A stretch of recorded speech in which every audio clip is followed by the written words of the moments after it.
Hadirin masyarakat muslimin yang dirahmati Allah Subhanahu wa taala, solusi Islam ini telah terbukti menyelamatkan manusia. Solusi Islam ini telah terbukti banyak sekali menyelesaikan berbagai persoalan kehidupan manusia.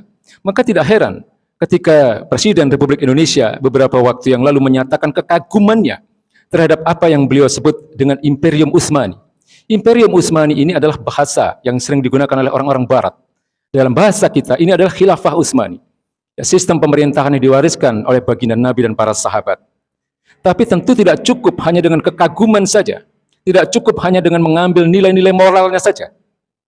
Menerapkan syariat Islam sebagaimana apa yang telah ditetapkan oleh Allah Subhanahu wa taala dalam surat Al-Baqarah ayat 208 haruslah dengan kekafahan, dengan seutuhnya dan disertai dengan rasa tunduk kepada apa yang telah menjadi ketetapan Allah Subhanahu wa taala.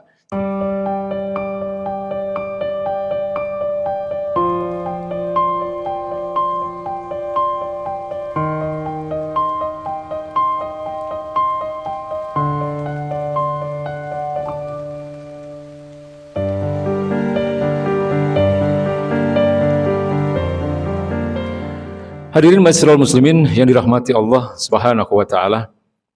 Islam datang di Mekah pada masa ketika itu masyarakat Mekah dalam keadaan yang rusak parah atau yang kita kenal dalam keadaan yang jahiliyah, dalam masa-masa yang dipenuhi dengan kebodohan-kebodohan, berbagai macam bentuk kriminalitas seperti pemerasan, perbudakan, perampokan, pencurian, kecurangan-kecurangan dalam jual beli, ketimpangan sosial, belum lagi berbagai macam kemaksiatan yang ada di tengah-tengah mereka, budaya-budaya yang rusak, seperti terjadinya seks bebas, terjadinya ketika anak-anak wanita yang baru lahir dianggap sebagai aib dalam kehidupan mereka, lalu kemudian mereka pun merendahkan harkat dan martabat wanita dengan menjadikan wanita menjadi bagian dari hal-hal yang bisa diwariskan. Lalu kemudian adanya berbagai macam bentuk jenis perjudian, adanya berbagai macam jenis minuman khamr yang diharamkan oleh agama ini. Itulah keadaan ketika Islam datang di Mekah. Ketika pada awalnya baginda Nabi menyaksikan semua ini, lalu timbul keresahan dalam diri beliau, timbul kekecewaan dalam diri beliau, timbul kegelisahan, kesedihan menyaksikan bagaimana mereka orang-orang Arab, di mana baginda Nabi pun menjadi bagian dari mereka dalam keadaan yang kurang lebih bisa dikatakan sederajat dengan binatang, ya, dengan nafsu-nafsu hewan yang tidak mengenal halal dan haram. Lalu kemudian baginda Nabi melakukan perenungan di Gua Hira sebagaimana yang kita ketahui ketika itu turun ayat Allah Subhanahu wa taala Quran surat Al-Alaq ayat 1 hingga 5. Iqra bismi rabbikal ladzi khalaq, khalaqal insana min 'alaq. Iqra wa rabbukal akram, alladzi 'alamal bil qalam, 'allamal insana ma lam ya'lam. Inilah 5 ayat pertama yang diturunkan oleh Allah Subhanahu wa taala kepada manusia agung baginda Nabi besar Muhammad sallallahu alaihi wasallam, sekaligus menjadi penanda awal diutusnya baginda Nabi untuk menyampaikan risalah-risalah Allah Subhanahu wa taala. Sejak saat itulah beliau menjalankan tugasnya sebagai penyampai firman-firman Allah Subhanahu wa taala. Memang tidak mudah karena pada masa itu keadaan masyarakat Mekah, arus pemikiran mereka yang jahiliyah mendominasi seluruh aspek-aspek kehidupan. Namun Nabi adalah orang yang mempunyai visi yang sangat jelas. Nabi mempunyai visi yang sangat jauh. Nabi mempunyai visi sebagaimana dibimbing oleh Allah Subhanahu wa taala bahwa Islamlah yang akan menyelesaikan, Islamlah yang akan menjadi solusi berbagai kerusakan yang ada di tengah-tengah masyarakat Mekah pada saat itu. Lalu kemudian Nabi pun menjalankan selama 13 tahun dakwah kepada masyarakat Mekah untuk memperkuat akidah mereka, membangun bagaimana mereka harus mentaati pencipta mereka. Di samping itu Nabi pun kemudian menjelaskan berbagai kerusakan-kerusakan sistem kehidupan yang mengatur mereka. Nabi melakukan apa yang disebut dengan pemutusan kepercayaan masyarakat Mekah terhadap sistem kehidupan mereka. Masa-masa ini berlangsung selama 13 tahun dan tidak banyak orang yang berhasil direkrut oleh baginda Nabi. Tidak banyak orang yang kemudian bisa memeluk Islam.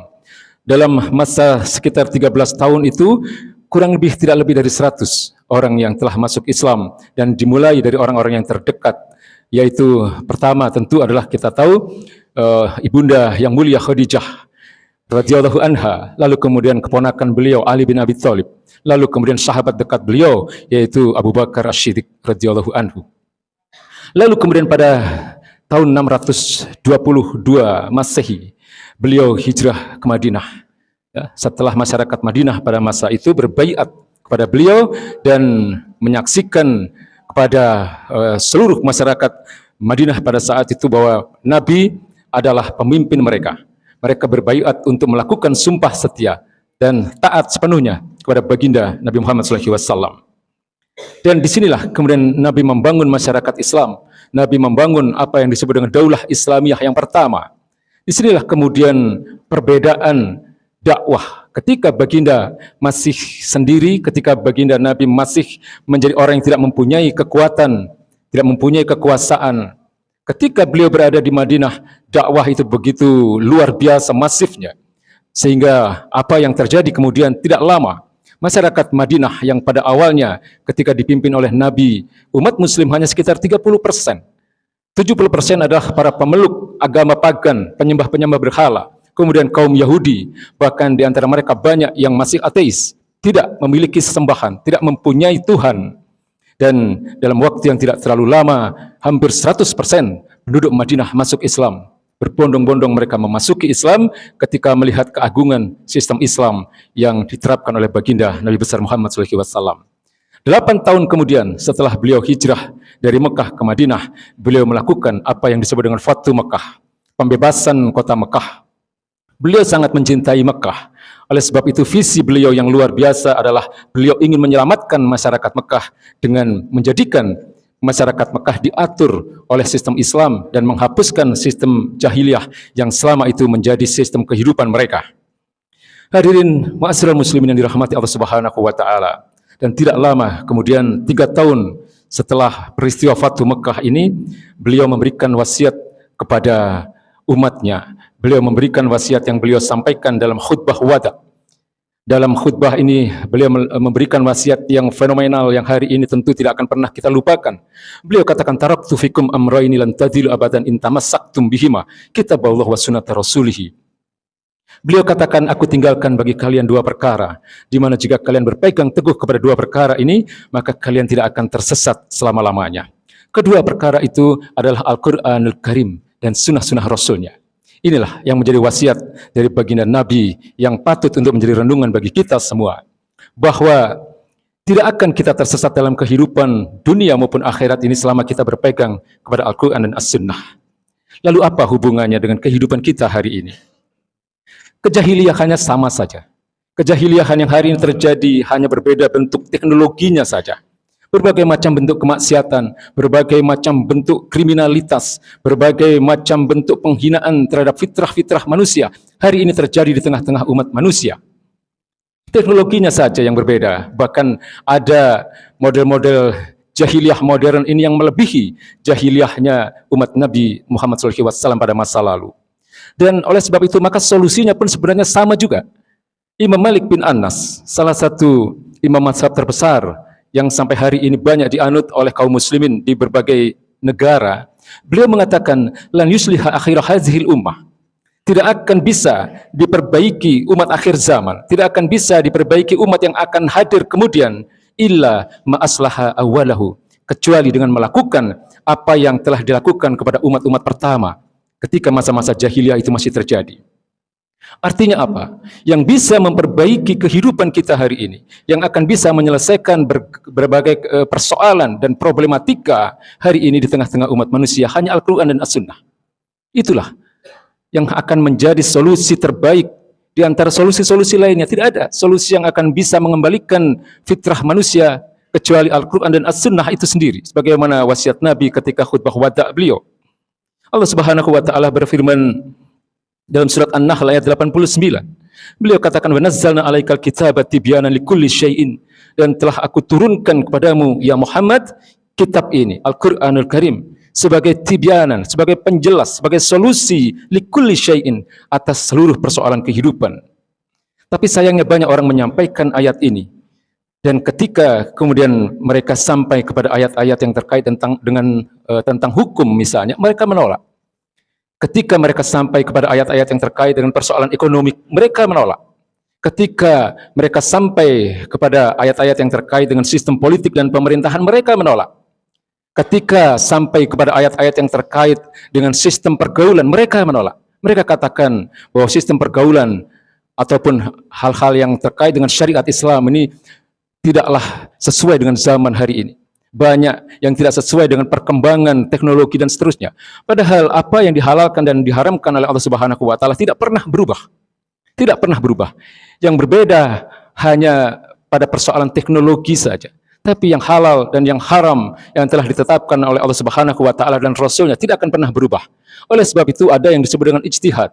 Upaya dari para ulama untuk mencari atau menetapkan hukum atas berbagai persoalan baru yang tidak ada dalam Quran dan Sunnah. Inilah yang disebut dengan ijtihad. Dan Allah Subhanahu wa taala kemudian berfirman dalam surat Thaha ayat 124. Beliau katakan, "Wa man a'radu an dzikri fa inna lahu ma'isyatan dongka wa nahsyuruhu yaumal qiyamati a'ma." Barang siapa berpaling dari peringatanku, maka bagi mereka akan terjadi penghidupan yang sempit. Bagi mereka akan terjadi berbagai macam bentuk musibah. Wa nahsyuruhu yaumal qiyamati a'ma, dan kami akan bangkitkan mereka. Kami akan kumpulkan mereka di dalam hari kiamat nanti dalam keadaan buta. Jadi ini adalah risiko dari orang-orang yang berpaling dari Quran dan Sunnah.